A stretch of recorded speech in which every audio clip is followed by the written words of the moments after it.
News India आपके साथ मैं हूं चारुल शर्मा। सीधा रुक कर रहे हैं इस वक्त की बड़ी खबर का। महाराष्ट्र के अहमदनगर में कोरोना प्रोटोकॉल की धज्जियां उड़ाई गई हैं। बीजेपी नेता शिवाजी राव के बेटे की शादी में जुटे हजारों लोग, फडणवीस समेत कई दिग्गज नेता इस शादी में शामिल हुए थे।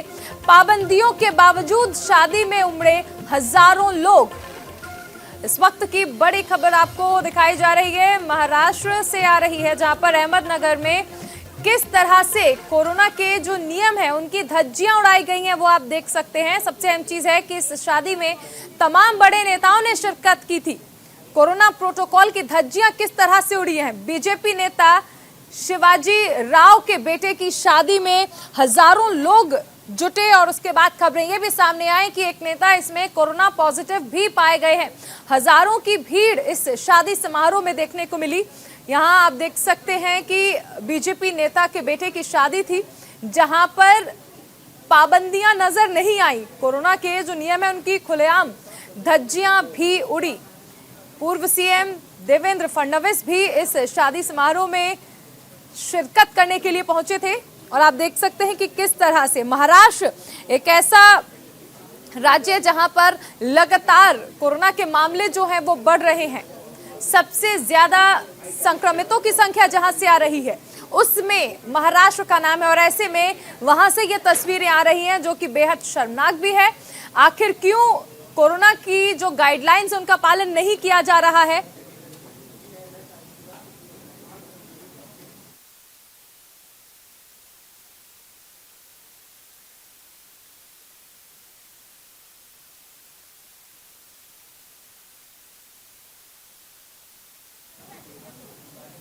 एक और बड़ी खबर आपको बता दें, दिल्ली और महाराष्ट्र में कोरोना के रिकॉर्ड मामले दर्ज किए गए हैं। 24 घंटे में लगभग दोगुने हो गए हैं कोरोना के मामले। पूरे देश में 9000 से ज्यादा नए मरीज सामने आए हैं और एक दिन में 80% केस जो हैं वो बढ़ रहे हैं। अब कुल मिलाकर कहा जाए तो 22 राज्य में अब तक 947 लोग ओमिक्रॉन से संक्रमित पाए गए हैं। तो ओमिक्रॉन के मामले जिस तरह से बढ़ रहे हैं उस पर WHO ने बयान जारी कर यह भी कहा कि आने वाले वक्त में ये माना जा रहा है कि कोरोना की जो सुनामी आएगी वो ओमिक्रॉन के मामलों के जरिए आने वाली है। दिल्ली और मुंबई में ओमिक्रॉन पूरी तरह से बेकाबू होता जा रहा है और तीसरी लहर अब ये माना जा रहा है कि लगभग आ चुकी है। मामले लगातार बढ़ रहे हैं। 5 तस्वीरों के जरिए आप देखिए कि दिल्ली पर संकट जो है वो पूरी तरह से बड़ा हो गया है। मामले लगातार बढ़ रहे हैं और ये लापरवाही किस तरह से जानलेवा है ये तस्वीर आप देख सकते हैं। मुंबई में मामलों की जो रफ्तार है वो लगातार बढ़ती जा रही है और ना सिर्फ बढ़ रही है बल्कि बेकाबू भी हो गई है। 22 राज्यों में ओमिक्रॉन दस्तक दे चुका है और ना सिर्फ दस्तक दे रहा है बल्कि मामले लगातार बढ़ रहे हैं। 24 घंटे में 9195 केस फिलहाल सामने आ चुके हैं, जिसने चिंताएं बढ़ा दी हैं। तो तीसरी लहर अब ऐसा लग रहा है कि दस्तक दे चुकी है। ओमिक्रॉन की सुनामी आएगी ऐसा कहा जा रहा है WHO की तरफ से। कुछ और तस्वीरों के जरिए आप देखिए कि पाबंदियां जब लगाई गई तो उसके बाद क्या तस्वीरें रही। मेट्रो के बाहर लंबी लंबी कतारें देखने को मिली। ओमिक्रॉन की सुनामी आएगी, WHO पहले ही कह चुका है। मेट्रो में डिस्टेंसिंग जरूरी है, सोशल डिस्टेंसिंग का पालन करने का निर्देश दिया गया है। बस स्टैंड पर भारी भीड़ देखने को मिल रही है। नहीं संभले तो लॉकडाउन लगेगा। तस्वीरें पहले ही बता चुकी हैं कि किस तरह से मामले बढ़े तो मजबूरन सरकार को लॉकडाउन लगाना पड़ा था और अगर मामले इसी तरह से बेकाबू रहे, तस्वीरें इसी तरह से सामने आती रही तो मजबूरी में लॉकडाउन लगाना पड़ेगा। सरकारें ये बात पहले ही कह चुकी हैं।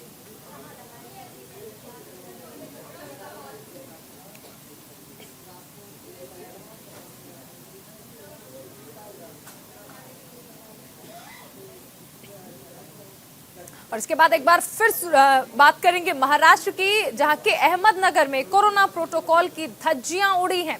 बीजेपी नेता शिवाजी राव के बेटे की शादी में हजारों की संख्या में लोग पहुंचे थे। पूर्व सीएम देवेंद्र फडणवीस समेत कई दिग्गज नेता इस शादी समारोह में शामिल हुए थे। पाबंदियों के बावजूद शादी में उमड़े थे हजारों लोग। शुभम पांडे हमारे साथ जुड़ रहे हैं। शुभम, सबसे पहले अगर हम बात कर ले कोरोना की तो मामले लगातार बढ़ रहे हैं और ऐसे में जब हम इस तरह की तस्वीरें देखते हैं, तमाम बड़े नेता, तमाम दिग्गज नेता, लेकिन जब बात आती है सावधानियों की, तो सावधानी के बजाय सिर्फ लापरवाही सामने आती है। जी बिल्कुल, आपको बता दें कि जिस तरीके से महाराष्ट्र में जिस तरह से कोरोना तेजी से पैर पसाकर आगे बढ़ रहा है, ये वही नेता हैं जो मुंबई की और महाराष्ट्र की जनता से अपील करते हैं कि आप कोरोना का पालन करिए, 2 गज की दूरी बना के रखिए, मास्क पहनिए, और खुद जब किसी शादी फंक्शन में जाते हैं तो वहां पर भीड़ इकट्ठा होती है। जो तस्वीरें महाराष्ट्र के यहाँ से आई है बहुत चौंका देने वाली, और बीजेपी के एक जो है वहां पे एक नेता की शादी थी, बेटे की शादी थी, उसमें इतनी भीड़ इकट्ठा होना कहीं न कहीं कोरोना पर निमंत्रण दिया जा रहा है कि कोरोना जिस तरीके से पहले से बेकाबू होकर महाराष्ट्र में बढ़ रही है, दूसरी तरफ जिस तरह से ये जो भीड़ इकट्ठा है कहीं न कहीं सवाल खड़े हो रहे हैं कि अगर नेता ही जो जिस कानून बनाते हैं, लोगों से अपील करते हैं, वही इस तरीके का जो है गलतियां करेंगे तो आम जनता का भी इस पे कहीं न कहीं जो असर पड़ते हुए दिखाई देगा। जी बिल्कुल शुभम, ये भी जानना चाहेंगे कि इस तरह की जब लापरवाही होती है तो अक्सर कहा जाता है कि आम इंसान पर आप देखिए कि किस तरह से मुकदमे दर्ज हो जाते हैं कि कोविड के जो नियम हैं, उनकी जो गाइडलाइंस हैं, उनका पालन नहीं किया जा रहा है। इस पूरे मामले के सामने आने के बाद क्या तस्वीरें सामने आई? क्या किसी तरह की जिस तरह हमने देखा है कि कोविड नियमों की खुलेआम धज्जियां उड़ रही हैं, उस पर किसी तरह का स्टैंड बीजेपी का? देखिए, बीजेपी की तरफ से औपचारिकता माफ कीजिए, अभी ऑफिशियल अनाउंसमेंट किसी की तरफ से कोई बयान अभी तक नहीं आया, लेकिन महाराष्ट्र की जो वहाँ जिस जगह पे शादी का फंक्शन था, वहाँ की पुलिस इस बात की छानबीन करेगी क्या इजाजत लिया गया था, क्योंकि शादी समारोह में महाराष्ट्र सरकार ने फंक्शन एक मसौदा तैयार किया था जिसके मुताबिक तकरीबन 50% लोग ही जो है शादी में शामिल हो सकते हैं, लेकिन वहाँ पर जिस तरह से भीड़ इकट्ठा हुई, इसके लिए पुलिस अब जो है छानबीन करेगी कि और हो सके तो उसमें जो है मामला भी दर्ज कर सकती है, क्योंकि अगर जो परमिशन लिया होगा, पुलिस से परमिशन लेनी पड़ती है कि आप हमें इतने लोगों को बुलाएंगे शादी समारोह में, अगर उससे ज्यादा भीड़ इकट्ठा होती है तो जो कोरोना के नियमों के तहत जो उल्लंघन का मामला होता है वो दर्ज किया जाता है। लेकिन बीजेपी की तरफ से अभी तक इसके ऊपर कोई बयान नहीं है, क्योंकि देवेंद्र फडणवीस बड़े नेता हैं, बीजेपी के बड़े चेहरे हैं, और महाराष्ट्र सरकार जो है महाराष्ट्र में विरोधी पक्ष के नेता है, विपक्ष के नेता है, इस वजह से उनके यहाँ पे जाना और शादी में करना कहीं न कहीं की बड़ी लापरवाही जो है बीजेपी की तरफ से देखने को मिल रही है। जी बहुत शुक्रिया इस तमाम जानकारी के लिए शुभम। तो मामले जिस तरह से बढ़ रहे हैं उसने हर किसी को हैरान कर दिया है, और ये तस्वीरें महाराष्ट्र के अहमदनगर से सामने आई, जहां पर बीजेपी नेता के बेटे के शादी समारोह में हजारों की तादाद में लोग पहुंचे थे, और इन सब के बीच देखने को मिला कि पूर्व सीएम देवेंद्र फडणवीस भी वहां पर पहुंचे, जबकि महाराष्ट्र में सबसे ज्यादा केसेस सामने आ रहे हैं। आप इन 5 तस्वीरों के जरिए समझिए कि आखिर क्या हालात हैं फिलहाल, ओमिक्रॉन ने किस तरह से सभी को परेशान कर दिया है। पहली तस्वीर, मेट्रो के बाहर लंबी कतारें। के अंदर न्यू ईयर से पहले ग्रैब सिस्टम लागू किया गया है, और बात करें तो दिल्ली के अंदर नई पाबंदियों को लागू करने के बाद अब मेट्रो के अंदर 50% लोगों को ही परमिशन मिली है, जिसके बाद दिल्ली के अलग अलग मेट्रो स्टेशन के बाहर इतनी लंबी लंबी जो कतारें हैं वो देखने को मिल रही हैं। हालांकि इस फैसले से कुछ लोग सहमत नजर आ रहे हैं, तो कुछ लोगों का कहना है कि इससे हमारा काफ़ी ज़्यादा जो समय है वो बर्बाद हो रहा है। ये देखिए, लाइनें जो है तकरीबन 2 से 3 किलोमीटर की लाइनें हैं। हम आपको टॉप एंगल से तस्वीरें दिखा रहे हैं कि कितनी ज़्यादा जो भारी भीड़ है वो मेट्रो स्टेशन के बाहर लगी हुई है। लगातार जो लोग हैं वो परेशान हो रहे हैं। हालांकि लोगों का ये भी कहना है कि कोविड के बढ़ते मामले को देखते हुए जो है सरकार की तरफ से फैसला सही लिया गया है, लेकिन बावजूद उसके कुछ लोग ऐसे भी हैं, उन लोगों का कहना है कि केवल मेट्रो पर पाबंदी लगाने की वजह से जो है कोरोना के विस्फोट को नहीं रोका जा सकता, बल्कि जो ट्रांसपोर्टेशन की संख्या है उसको बढ़ाना चाहिए। यानी कि जो बसेस दिल्ली के अंदर चल रही हैं डीटीसी, उनकी संख्या में बढ़ोतरी करनी चाहिए दिल्ली सरकार को। इसके अलावा कुछ लोगों ने ये भी सुझाव दिया कि वर्क फ्रॉम होम अब सरकार को कर देना चाहिए, क्योंकि ये जो पूरी लंबी लाइनें हैं मेट्रो के बाहर, ये केवल एक इलाके की नहीं है। दिल्ली के अंदर कई ऐसे मेट्रो स्टेशन हैं जो कि काफ़ी ज़्यादा व्यस्त रहते हैं, वहाँ पर इतनी लंबी जो लाइनें हैं वो फिलहाल देखने को मिल रही। तो कुल मिलाकर न्यू ईयर से पहले दिल्ली सरकार की तरफ से जो नई पाबंदियां लागू की गई हैं उससे कुछ लोग सहमत नजर आ रहे हैं, तो कुछ लोग इसका विरोध भी जता रहे हैं। कैमरा पर्सन मनीष के साथ नमित त्यागी, न्यूज़ इंडिया, दिल्ली। उधर दिल्ली में बस स्टैंड पर लोग किस कदर परेशान हैं, देखिए हमारे संवाददाता की ये रिपोर्ट। कोरोना के बढ़ते मामलों को लेकर दिल्ली के अंदर जो नई पाबंदियां लागू की गई हैं, उसके बाद मेट्रो और बसों के अंदर जो है 50% लोगों को बैठने की जो अनुमति है वो दी गई है। लेकिन उसके बावजूद दिल्ली की तमाम जो बसेज हैं उनके अंदर 50% लोगों को अलाउ किया गया है और बसेज स्टैंड जो है वहाँ पर काफ़ी ज़्यादा भीड़ जो है वो देखी जा रही है, क्योंकि लोग जो हैं वो काफ़ी देर से खड़े हैं। उनका भी ये भी कहना है कि आखिर जो बसेज हैं वो नहीं आ रही। कितनी देर से खड़े हैं? आधा घंटा हो गया, बसेज नहीं आ रही है। बसेज आई नहीं है, आ रही है वो पीछे से भरी हुई हैं, तो कोई उतरता ही नहीं है। एक उतरता है उसमें मारामारी इतना, और साथ में ड्राइवर्स बदमाशी करते हैं। अगर उनके पास सीट भी है तो वो गेट नहीं खोलते हैं। क्या बोल रहे हैं? रोकते ही नहीं है, रोकेंगे नहीं। ये करीब 15 मिनट हो गए हमें, अभी तक कोई बस नहीं है, न कोई और कोई साधन अवेलेबल है।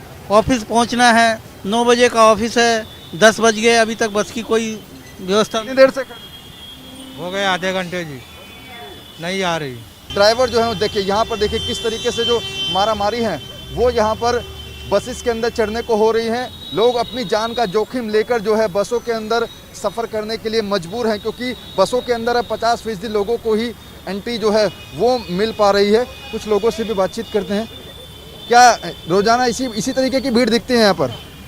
हाँ सर, भीड़ आजकल ऐसी हो रही है यहाँ पे, लॉकडाउन की तरफ से ऐसे हो रहा है यहाँ पे बीमारी। आप कब से खड़े? 2 घंटे हो गया सर। नहीं मिल रही बस? बस है जाना है यहाँ खान मार्केट सर। बस नहीं मिल रही। आपको कितना समय हो गया? देखो 10-15 मिनट हो गए। बस आ नहीं रही है। हाँ, तो लोगों को जो परेशानी है वो हो रही है। देखिए ये एक बसेस जरूर आई है यहाँ पर, लेकिन लोगों का ये भी आरोप है कि बस जो है रुक रही है, लेकिन उनके अंदर सीट है, लेकिन फिर भी जो है गेट को जो है नहीं खोला जा रहा है। कब से खड़े? आधे घंटे से ऊपर हो गया। कहाँ जाना है? कनाट प्लेस मिल पे रही बस? नहीं, बस नहीं मिल रही, बैठा नहीं रहे बस में। हाँ, गेट ही नहीं खोल रहे हैं। गेट खोल ही नहीं रहे, गेट भी। तो बिल्कुल ये तस्वीरें जो हैं। आप कब से खड़े हैं? आधे घंटे से खड़े हुए कहाँ हैं। जाना है आपको? Mother dairy half an hour से खड़े हुए। नहीं आ रही है। बस आ रही है, रोकते ही नहीं है कि सीट नहीं है, सीटिंग कैपेसिटी नहीं है। बिल्कुल बस आ रही है लेकिन रोक नहीं रहे हैं बस, क्योंकि बस के अंदर जो सीट को अलाउड किया गया है, यानी कि एक सीट छोड़कर एक ही को बैठने की जो अनुमति है फिलहाल दिल्ली सरकार की तरफ से दी गई है। कहाँ जाना है आपको? यहाँ पे जा रही हूँ, हॉस्पिटल जा रही हूँ, खड़े हैं? डिस्पेंसरी जा रही हूँ। कितनी देर से खड़े हैं? अभी बस अभी तुरंत आई। बिल्कुल देखिए लोग जो हैं अपने बस का इंतजार करने के लिए बस स्टैंड पर खड़े जरूर हैं। कोई आधे घंटे से खड़ा है तो कोई 1 घंटे से खड़ा है, लेकिन यहाँ पर सबसे ज़्यादा परेशानी उन लोगों को है जो कि सुबह के वक्त अपने ऑफिस जाते हैं, लेकिन उनको बसेज यहाँ पर नहीं मिल रही हैं। बस आ रही है तो ड्राइवर जो है वो बस का गेट है वो नहीं खोल रहे हैं। तो ऐसे में लोगों को काफ़ी ज़्यादा परेशानी जो है वो उठानी पड़ रही है, और ख़ासकर उन लोगों को जो कि सुबह के वक्त अपने ऑफिस जाते हैं। तो सवाल ये कि आखिर कोरोना की नई गाइडलाइंस के बाद क्या लोगों को जो ये परेशानी हो रही है, इसकी जो सुध है क्या वो दिल्ली सरकार भी लेगी, और दिल्ली सरकार डीटीसी बसों की संख्या है क्या उसमें इजाफा करेगी या फिर नहीं? कैमरा पर्सन मनीष के साथ नमित त्यागी, न्यूज़ इंडिया, दिल्ली।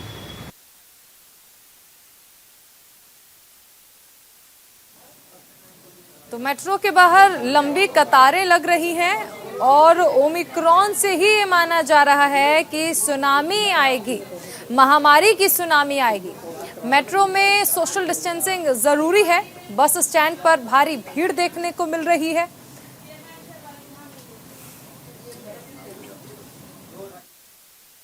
वहीं पाबंदियों के बाद लक्ष्मी नगर मेट्रो स्टेशन पर क्या हाल है, देखिए हमारे संवाददाता की ये खास रिपोर्ट।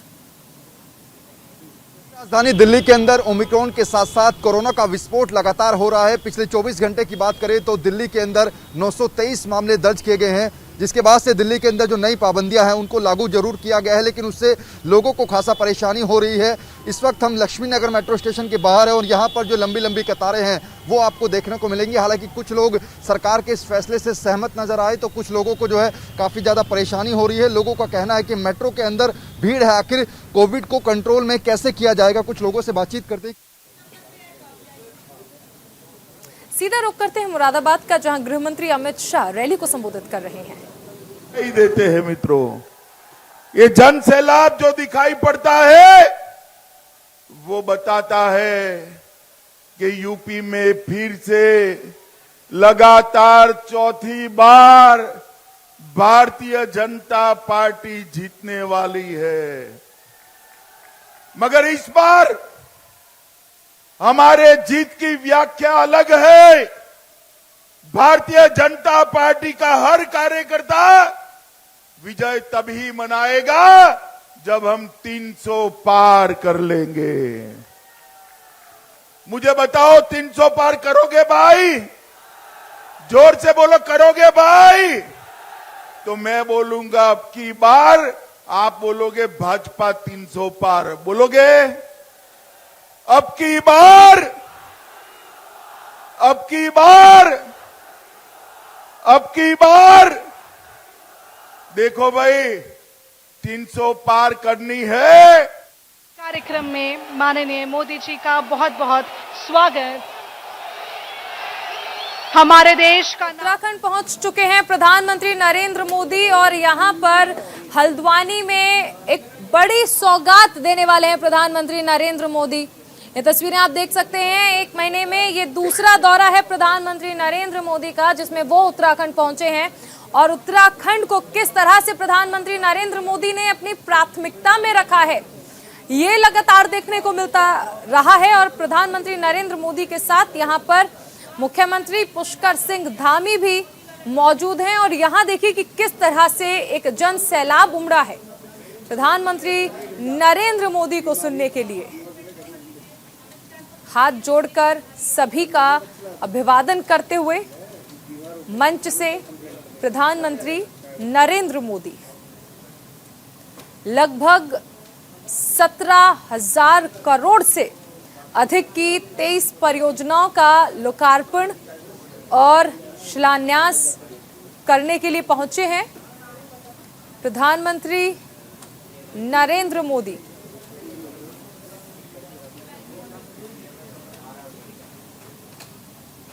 तो हल्द्वानी पहुंच चुके हैं प्रधानमंत्री और इसके साथ ही देश के गृह मंत्री भी मुरादाबाद में रैली को संबोधित कर रहे हैं। चुनावों के मद्देनजर हर कोई मैदान में, और यहां देखिए हल्द्वानी में प्रधानमंत्री को शॉल उड़ाकर उनका अभिवादन करते हुए मुख्यमंत्री पुष्कर सिंह धामी। प्रधानमंत्री नरेंद्र मोदी मिशन उत्तराखंड पर हैं और यहां एक बड़ी सौगात प्रधानमंत्री की ओर से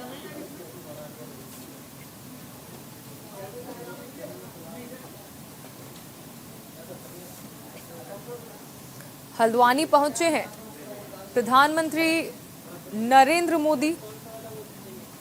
लगभग 17,000 करोड़ की 23 परियोजनाओं का लोकार्पण और शिलान्यास कार्यक्रम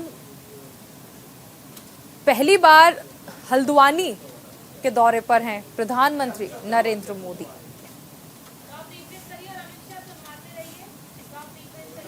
इससे पहले उत्तराखंड में किसने चलाए थे? अब आपने 2014 और 19 में मोदी जी को पूर्ण बहुमत दे दिया। मैं आपको बताकर जाता हूं, अखिलेश बाबू की हिम्मत नहीं है रोकने की, रोक नहीं सकते।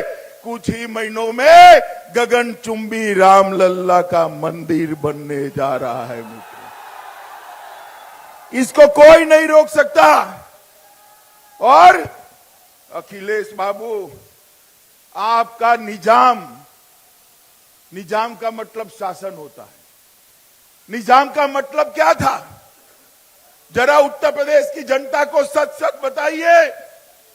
उनके निजाम का मतलब है एन से नसीमुद्दीन, आई से इमरान मसूद, जेड से आजम खान और एम से मुख्तार अंसारी।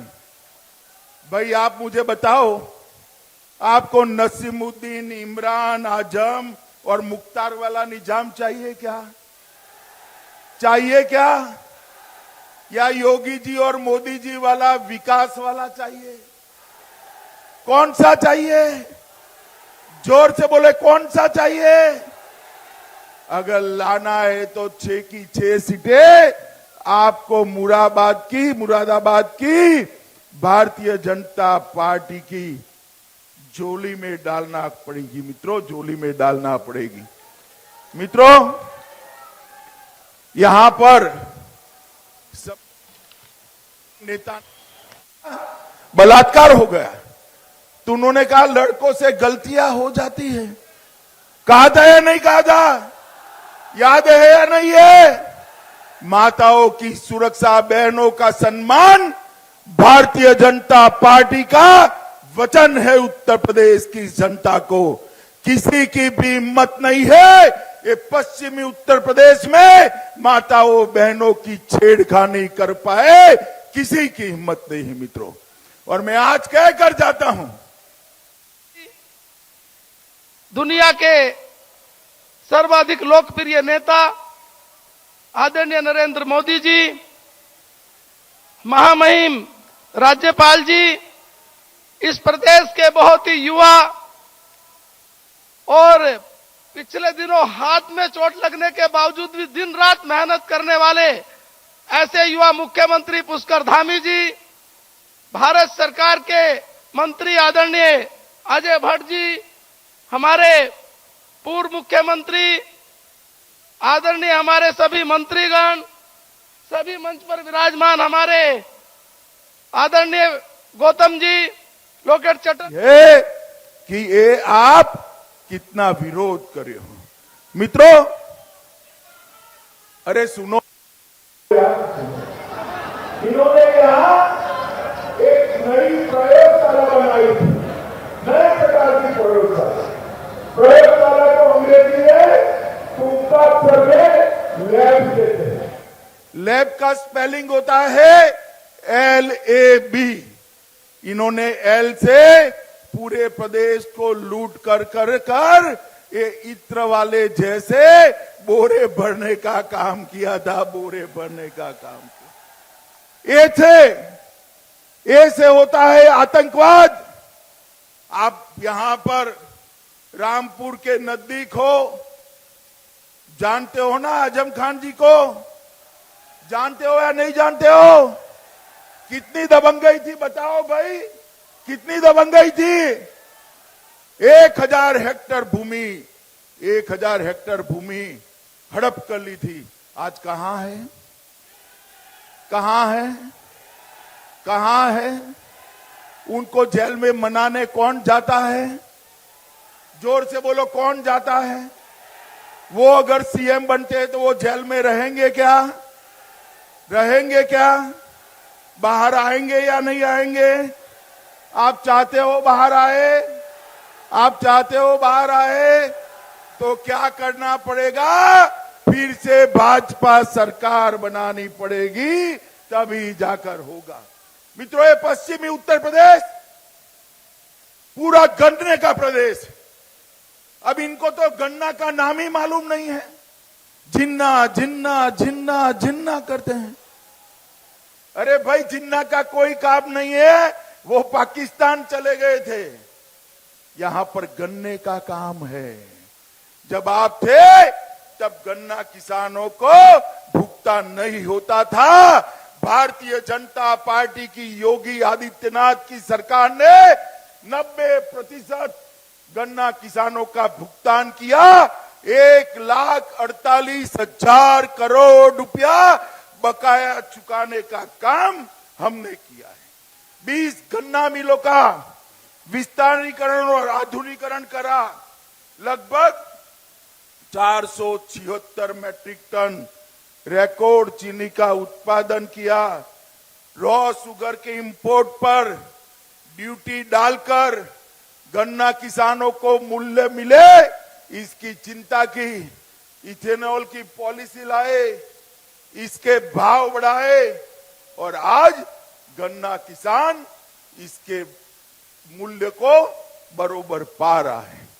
मित्रों, ये मुरादाबाद में फिर से एक बार पीतल का गृह उद्योग बढ़ाने का काम भारतीय जनता पार्टी ने किया। मुरादाबाद को आर्थिक गलियारे से जोड़ने का काम हो रहा है। 494 किलोमीटर दिल्ली लखनऊ आर्थिक गलियारे का विकास हो रहा है, अलीगढ़ मुरादाबाद कॉरिडोर बन रहा है, मुरादाबाद बरेली कॉरिडोर बन रहा है, मुरादाबाद में 6 ऑक्सीजन प्लांट स्थापित किए गए हैं। पहले भाई बताओ तो मुझे, गांव के लोग विशेष कर बताए, बिजली कितनी आती थी बताओ तो? आती थी क्या? अब आती है या नहीं आती है? आती है या नहीं आती है? ये सपा वाले बिजली रानी को भी कुछ गलत फहमी में उठा कर ले गए थे। भारतीय जनता पार्टी ने बिजली रानी को वापस लाने का काम किया है।